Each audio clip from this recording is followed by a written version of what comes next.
Grief is heavy, but silence after loss weighs even more.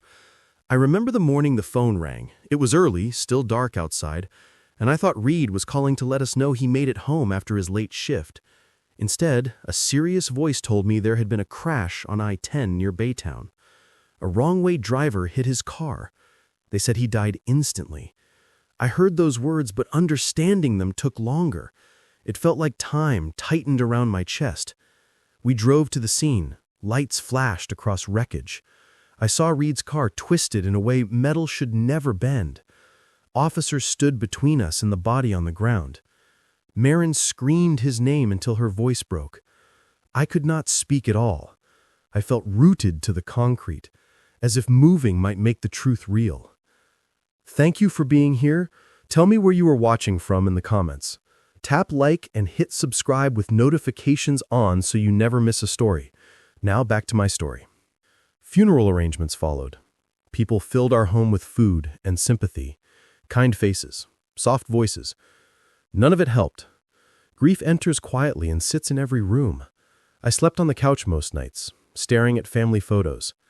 I kept waiting for Reed to walk through the door, tired and hungry, ready for dinner. In those moments, reality felt cruel. Marin sat alone most days. She barely spoke. I hoped she needed time, that we would find strength together. Instead, something sharp grew inside her. One evening, she walked into the kitchen and stared at me as if I had committed a crime. "You always pushed him," she said. "You made him work long hours. You made him drive tired. Our son died because of you." Her voice cut through the room. I tried to speak, to explain that Reed chose those shifts, that he had goals and planned for a future. She raised her hand and shook her head. Her eyes looked colder than grief should allow. "If you were not the father you are, he would still be here." She left that night without another word. I thought she needed space. Grief can twist thinking. I tried patience. I tried to trust she would return once pain settled. 2 days passed. I checked our bank account to pay bills. Almost $500,000 gone. Every savings deposit I made over decades, erased in seconds. I stared at the screen long enough that my vision blurred. Savings gone, retirement gone, stability gone. I checked her side of the closet. Most clothes missing, jewelry box empty, luggage gone. She did not just leave the house, she abandoned the life we built. I searched drawers and found a folded note under the bed. Her handwriting. "I cannot stay here. Reed is gone. You caused this. I took what I deserved. Do not look for me." No warmth, no confusion, no love. Cold words typed into my skull. I sat on the floor and read it again and again. My wife left me not in pain, but in blame. I called her family. No one answered. Police listened and suggested she might need space. They could not treat it as criminal because she left willingly and our accounts were joint. They told me to rest and talk to someone. I hung up politely, but my mind had already shifted. Something felt wrong. Grief alone does not explain a clean withdrawal, a packed bag, and a note that sounded practiced. That night, I walked into Reed's room. His baseball glove sat on a shelf. His college brochure lay on his desk. I touched his framed photo and whispered that I would not fall apart. I owed him more than that. He deserved truth. Not confusion, not blame. Truth. I promised him I would find out why his mother walked away, and why her grief looked like anger, sharpened into something colder. I sat on the edge of his bed and let one thought settle. Love does not flee with money and accusations. Something deeper sat beneath her departure. That truth stirred inside me like a slow fire. She ran. She took everything. She blamed me. And the moment I saw that empty account, grief turned into a second emotion. Suspicion. I did not plan revenge that night. I planned understanding. Answers first, justice after. Love for my son pushed me forward. Betrayal from my wife kept me awake. This was no ordinary loss. Something else lived beneath it, and I intended to uncover every piece of it. Would you chase a spouse who vanished with your life savings, or walk away? Comment your take. Loss steals routine before it steals peace. My mornings used to start with coffee and Reed asking about gas prices or future plans. Now I woke with silence and a knot in my chest. Instead of breakfast, I opened bank tabs and stared at numbers. The account that once felt secure now felt like a doorway she walked through and slammed behind her. I began checking every transaction she made in the weeks before Reed's accident. It felt painful. I saw purchases I never noticed.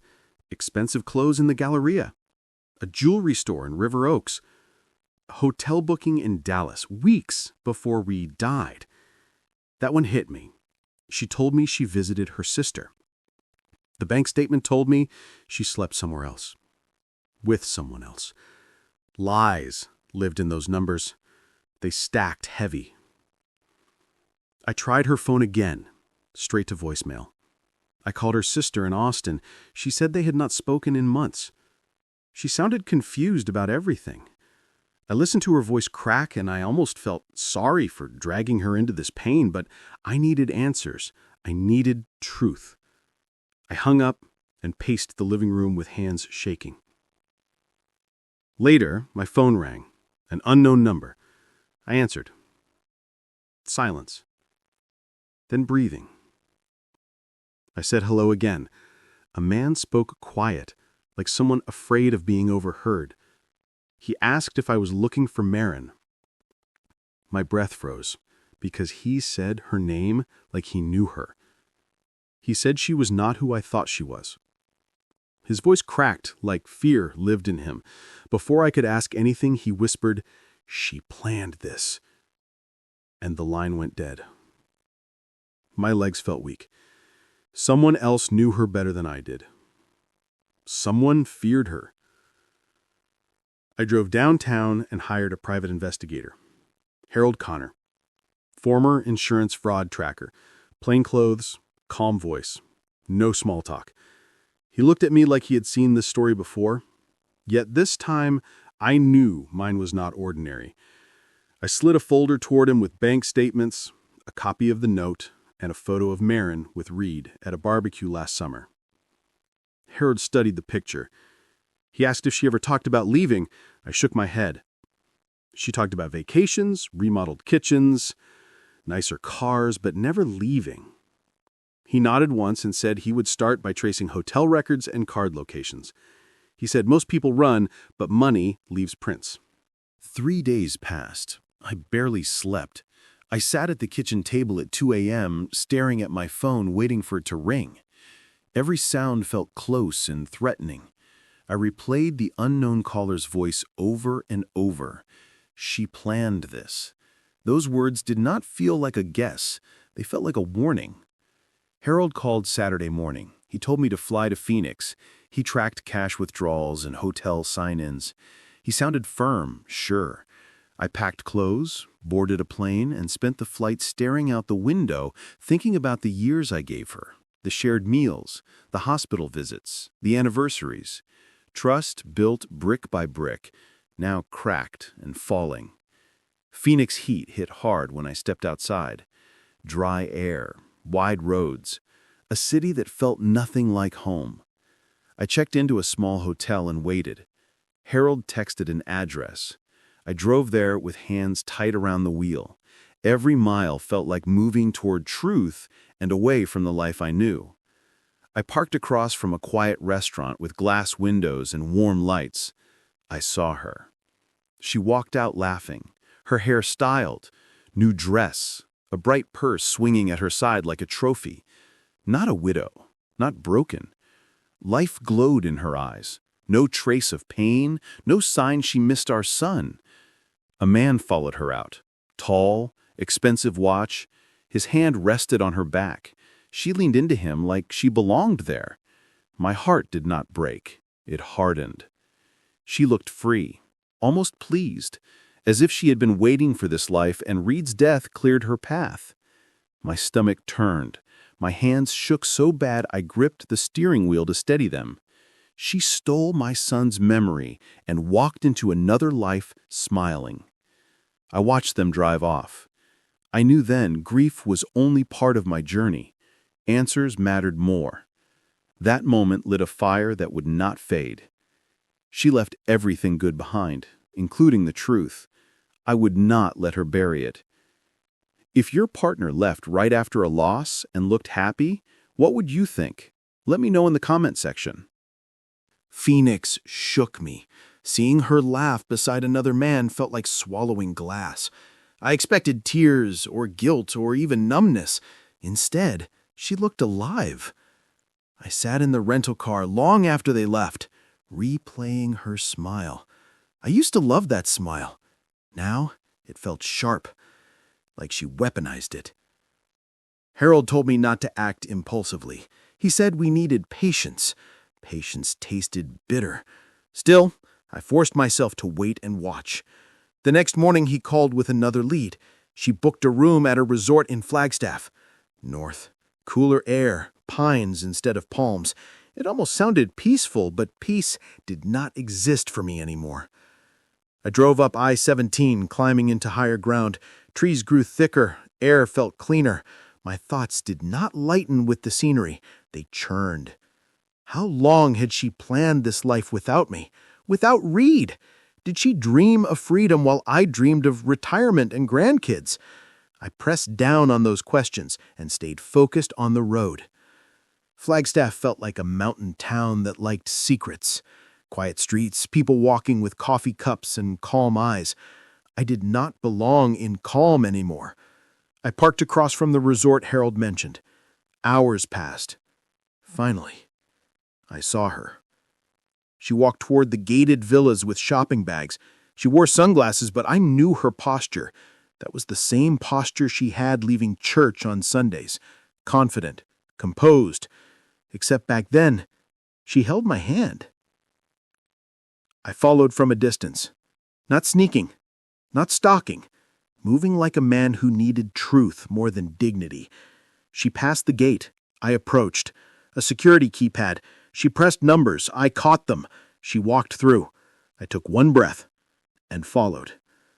I kept my steps measured. Rage needed discipline. She turned when she reached the courtyard. At first her face showed surprise, then annoyance.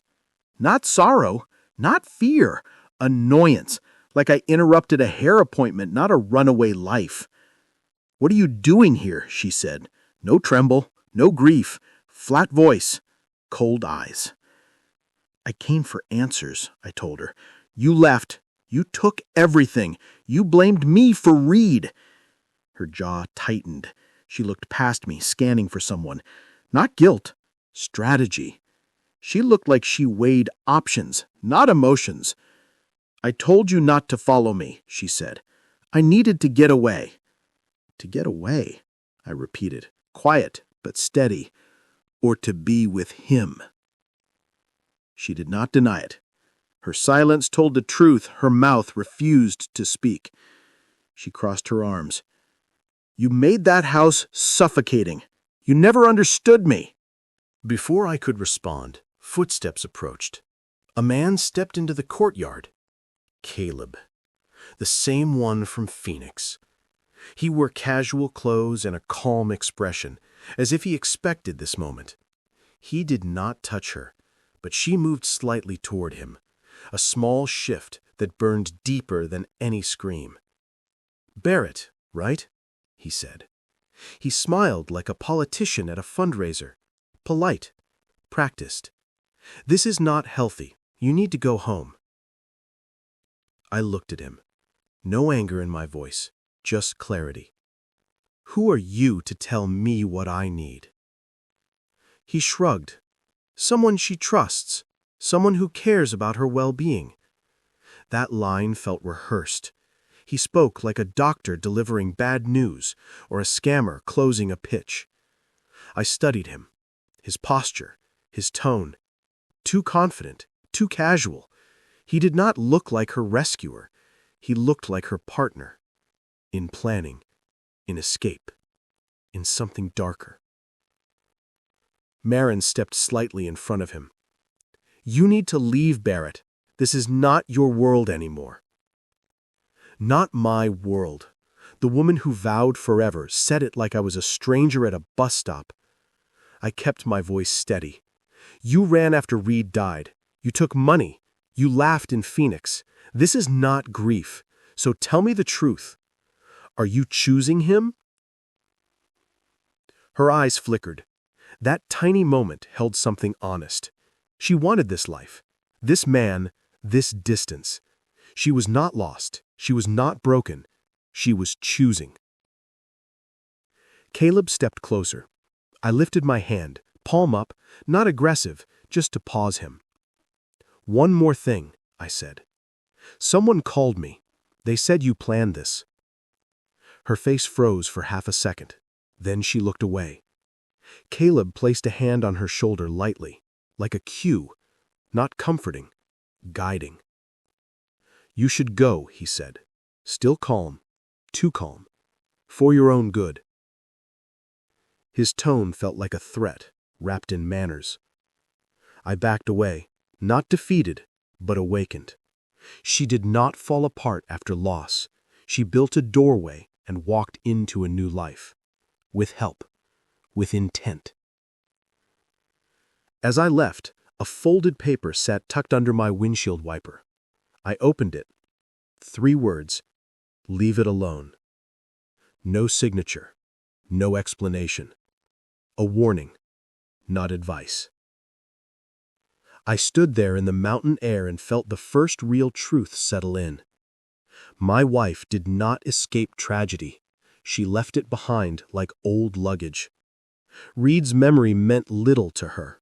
Money and freedom meant more, and she did not run alone. I did not break. I burned. Quiet fire. Controlled heat. I would not walk away. I would not leave it alone. If she built this life by stepping on my son's grave, then she would face every truth she buried.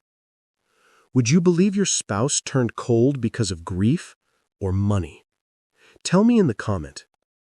I left Flagstaff feeling less like a husband searching for answers and more like a witness to my own life collapsing from a hidden angle.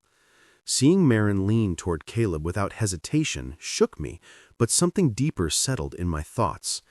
She did not look afraid of being caught. She looked irritated I arrived early to a life she planned. Back in my hotel room, I stared at the ceiling until sunrise. My mind played 2 rhythms, grief for Reed, cold calculation for Marin. When the sun rose, I called Harold. He answered on the 2nd ring. "Tell me you found something," I said. He cleared his throat. "I pulled her phone backups from cloud access tied to your joint plan. That gave me her email logs. You need to see this in person." An hour later, we sat in a quiet corner of a diner outside town. He slid a stack of printed messages toward me. The first page showed her writing to someone saved as C. The tone in those messages cut harder than the note she left me. She told him she was tired of waiting for freedom. She talked about getting access to funds soon. She wrote about living a life she deserved. No sadness, no hesitation, planning. Caleb wrote back with encouragement. He talked about patience. He called her M. He mentioned schedules. That word hit me. Schedules for leaving a marriage? Schedules for replacing a son? My throat tightened. There was another line that froze me. "Once everything settles, nothing can tie us back." I used to believe betrayal came from broken hearts. This felt like business. Cruel, efficient. Harold paused before handing me the next sheet. "This gets worse." He showed me an insurance policy. My signature, Marin's signature. I remembered signing it. She told me Reed needed coverage as he started his career. Responsible planning. Parents do that. I trusted her. She had increased the benefit amount right before Reed's accident. That paper felt heavier than the table it sat on. It stared at me like I had missed a warning carved in stone. $1 million payout for accidental death. Paid out already. To her account. I sat still, breathing slow. Grief turned into a cold pulse. My son became a line item in her plan for a different life. I looked at the next page. Medical receipts. Pills. A sedative prescribed under a wellness pretext 2 months earlier. Harold tapped the page lightly. Sedation doses like these can weaken reflexes, slow reaction time. If someone drove tired, well, the room felt smaller. Heat rose behind my neck.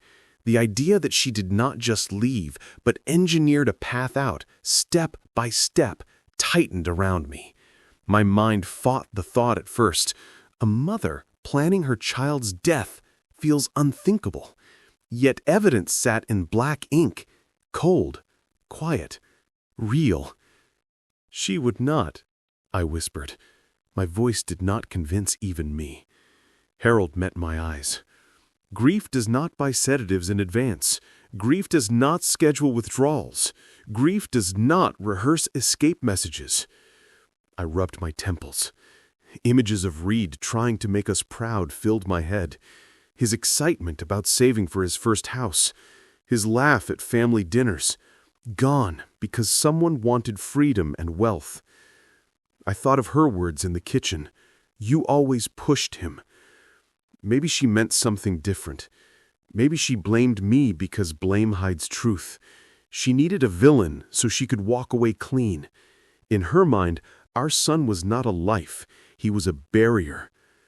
My voice steadied. "I think she drugged him before he drove." Harold nodded once. "I believe you." Anger sat low. Not loud. Heavy. Controlled. The kind that changes a person forever. I stared at those papers and felt the last pieces of who I used to be fall quiet. No accident, no grief-soaked escape, a calculated exit. Reed was not a casualty, he was a target. My wife did not lose her mind. She never lost control. She removed the two people who kept her anchored and ran toward luxury with another man. Every memory of her face cracked. I did not see sadness or love anymore. I saw ambition without conscience. Harold closed the folder. So what now? I breathed deep. We find proof. She chose money over her own child. She planned it. She will answer for it. The world felt sharper, clearer lines, no confusion. My mission changed. I was no longer chasing a runaway spouse. I was hunting the truth about a murder disguised as tragedy. Some people do value money over family. I never wanted to believe that. Now I lived inside the evidence. Do you believe some people will value money over family? Grief used to sit in my chest like a stone. Now purpose lived there. Cold, steady, focused. Harold and I sat in a motel room in Flagstaff and mapped the only path forward. We could not storm in with accusations. We needed her to speak, to admit, to expose herself with her own words. Harold leaned forward. People like Marin do not confess from guilt. They confess when they think confession protects them. I understood. She always chased safety and advantage. Love never guided her. Security did. So we built a rumor that could pull her in. A whisper through someone she trusted. A message saying authorities had a new lead, and someone involved could get immunity if they cooperated. The rumor said the clock was ticking, and only the first person to talk would be protected. We spread it through a burner phone. One text to Caleb from an anonymous number. Federal inquiry opening. First to cooperate gets protection. Then we waited. If they were innocent, nothing would happen. If they were guilty, they would panic. It took 2 hours. Marin called me. Her voice sounded tight, like fear pressed against her throat. She asked where I was. She said she wanted to talk. She chose a diner outside town. neutral ground. She sounded nervous, but she tried to hide it. I agreed and told Harold to wait outside and record. I arrived early and sat in a booth facing the door. A waitress poured coffee. The place smelled like pancakes and fried bacon. Normal life moved around me. None of it touched me anymore. Marin walked in wearing sunglasses indoors, a habit of someone hiding, not someone grieving. She sat across from me without taking them off. For a moment, neither of us spoke. I studied the woman I built a life with. I expected guilt in her eyes. Instead, I saw calculation. She spoke first. "I heard things are changing. You should know I did not want any of this to get worse." I nodded slowly. "You're ready to tell the truth?" Her fingers tapped the table. "If one of us speaks first, we stay safe. You know how the law works." I held her gaze. "Which part do you think they are coming for? The money, the lies, or Reed?" Her face twitched. She tried to steady herself. She leaned forward and lowered her voice. "I did not plan to hurt Reed. I needed him calm. He would not have accepted our new life. Caleb pushed timing. I only gave Reed pills so he would sleep. He should not have driven. That was unfortunate." Unfortunate. She called our son dying unfortunate. That word carved through me. I kept my tone controlled. "You drugged him." She exhaled sharply. "You think I wanted this? You think I wanted to waste my life tied to that shrinking bank account and your quiet little existence? Reed would have gotten in the way. He needed too much. He slowed everything down." I felt heat rise under my skin, but I stayed calm. This moment mattered. Her mouth ran because she feared being second to confess. She wanted safety more than she ever wanted family. "You blamed me," I said quietly. "You tried to make me look like a broken father so no one questioned you." She shrugged like it was logic, not cruelty. "People believe grieving wives. They always have." Her confidence cracked just a bit. She looked down. "Reed promised we would leave the country. He talked big, but I know he would have dropped me too once the money settled. I had to act fast." There it was. Not just betrayal, layers of betrayal. She did not just throw her life away. She tried to throw mine with it. She killed our son to free herself. She framed grief around me to bury suspicion. I stood. She reached out and grabbed my wrist, not with love, with fear. "You will not win anything by talking now. Help me and we walk away clean." I pulled my arm back. "The difference between us is simple. I would have stood beside my son forever. You stood beside money." She opened her mouth, maybe to beg or threaten. I did not stay to hear which. Police cars rolled in outside. Harold signaled from the door. He had already delivered recordings, messages, and evidence to state authorities and federal agents. They moved fast once her words confirmed it all. Officers entered. She looked around, shocked. For the first time since Reed's death, tears appeared. Not for him, for herself. They led her away. She shouted my name like I owed her mercy. I stayed silent. That was my justice. Truth in daylight. Her lies collapsing in front of strangers. I walked outside. Air tasted different. Loss still sat with me. That would never change. But now there was clarity. Reed did not die in an accident. He died for someone else's greed. And she tried to bury me with him. Some people value money over family. I never believed that until I looked one in the eyes across a diner booth. "What would you do if someone tried to frame you for your child's death?" Let me know in the comments section. Time does not always heal.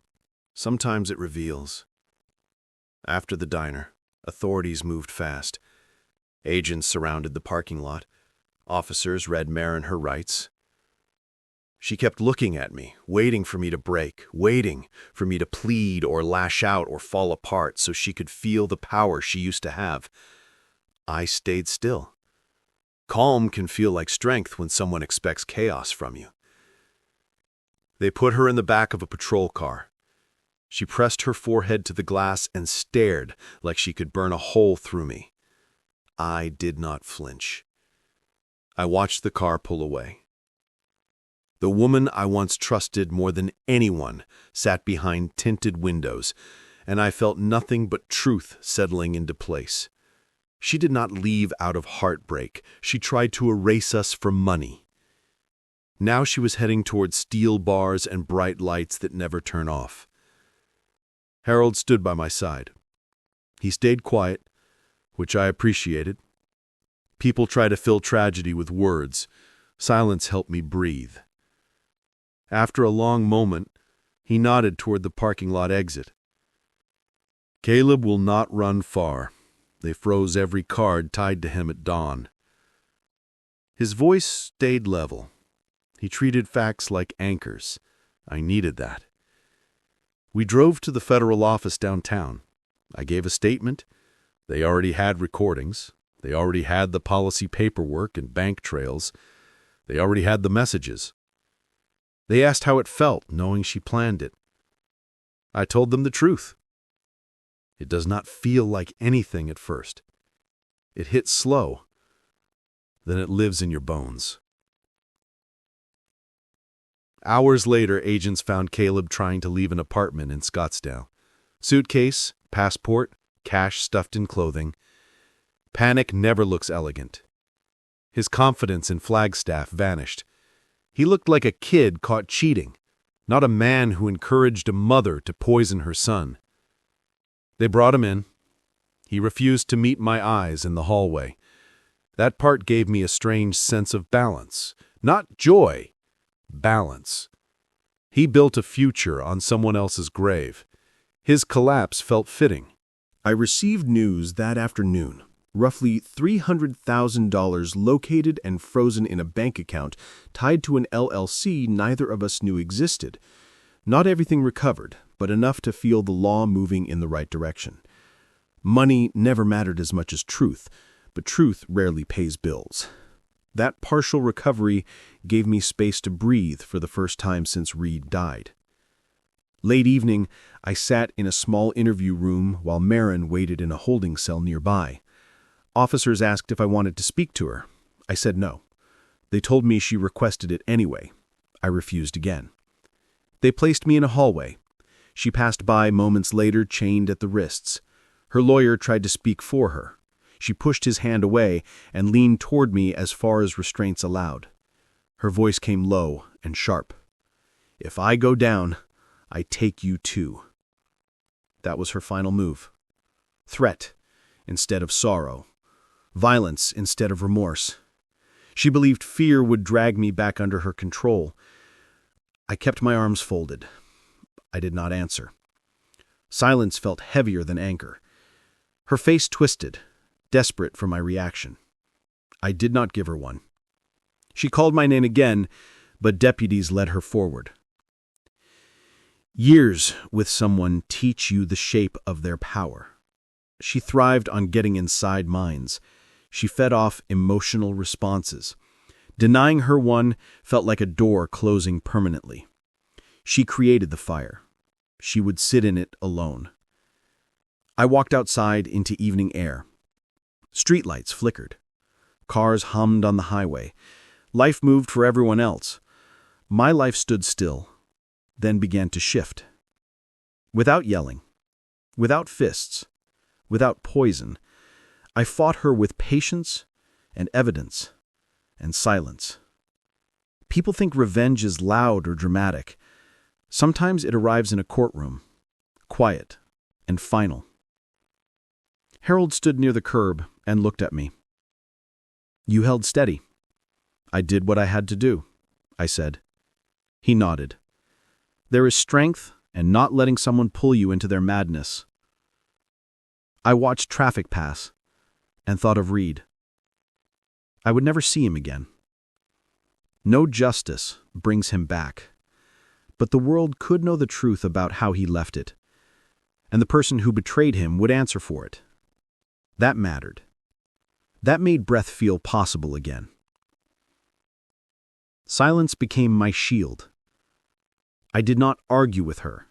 I did not chase apologies. I let her world collapse under the weight of her choices. When someone builds life on lies, truth eventually crushes them. I simply stepped aside and let gravity work. I woke up the morning of the sentencing with a weight in my chest, but not the same crushing weight I carried when Reed died. This one felt different. It felt earned. Justice had moved slow, but it had moved. Caleb had been captured days earlier. He slipped, trying to get cash out of a flagged account in Tucson. No dramatic chase, no shootout, no clever escape. He just walked into a bank thinking he still controlled the game and walked out in cuffs, shaking and sweating like a child caught stealing candy. He cracked fast once they sat him in an interview room. Money men panic when numbers stop answering their lies. I heard he asked for a deal before they even offered him water. He broke first. Not surprising. People who live for greed do not survive reality for long. I sat in the courtroom as they brought Marin out. She looked smaller than I remembered. Not physically. Somehow the arrogance had drained from her posture. Her shoulders were tight, her lips pressed thin, her hair no longer styled like someone expecting praise for simply existing. She still would not look at me. Fine, I was not there for her eyes. I was there for the truth to breathe without excuses. The judge read the charges: conspiracy, fraud, drugging with intent to harm, murder. Every count hit the air like a shovel breaking ground. I watched her jaw clench. She did not flinch, though. Pride can stop a person from crying, but it cannot erase guilt. She tried to speak at one point. Her lawyer tugged her sleeve, but she shrugged him off and stood. She claimed grief. She claimed confusion. She talked about being trapped, manipulated, afraid. It sounded like someone reading lines they did not understand. Then she looked at me, and for a second I saw the real truth behind her stare. She never regretted what she did. She only regretted losing. That was her tragedy. Not our son, not the life we built. Her tragedy was her fall. The judge did not entertain sympathy. He sentenced her firm and final. She did not look back when they took her away. No tears, no apology, only silence and tight fists. Caleb's turn came next. He avoided eye contact too. He offered a weak apology, but it floated in the air like stale smoke. Empty words from an empty man. After court, I drove to Riverside Cemetery. It was quiet. A light breeze moved across the grass, just enough sound to let the world feel real. I stood in front of Reed's headstone and let my hand rest on the cool stone. I did not talk much. I never felt the need to fill grief with speeches. I just breathed. I thought about him laughing at the beach when he was young. I thought about him sitting on the hood of my truck in high school, eating burgers after practice, complaining about traffic like he was 40. A smile came without pain this time. That surprised me. I whispered one thing. They cannot touch you now. They cannot rewrite you. You stay whole. My voice cracked, but not in collapse. More like something inside finally had room to stretch again. People assume justice brings peace. It does not. It brings space, and then you build your own peace inside it. I did not walk away healed. I walked away standing. That mattered more. The world did not give me closure. I made space for it myself. I went home, made coffee, opened windows, and let air move through the quiet house. I did not play music. Silence felt honest. I sat at the table and wrote Reed's name on the blank page. No story, no speech, just his name. A future cannot replace what you lost, but you can build one anyway. That is strength. That is truth outlasting greed. I am still rebuilding. It is quiet work, slow work. I am not searching for revenge anymore. That part is done. I am building a life that cannot be poisoned by someone else's hunger again. That is the only victory that ever mattered. Would you forgive or carry the fight to the end? Tell me in the comments. Thank you for watching till the end. If you enjoyed this story, you will surely love the next one. It's as interesting and even more intriguing than you can ever imagine, so do check it out. Click on the image showing on your screen right now to watch the next one.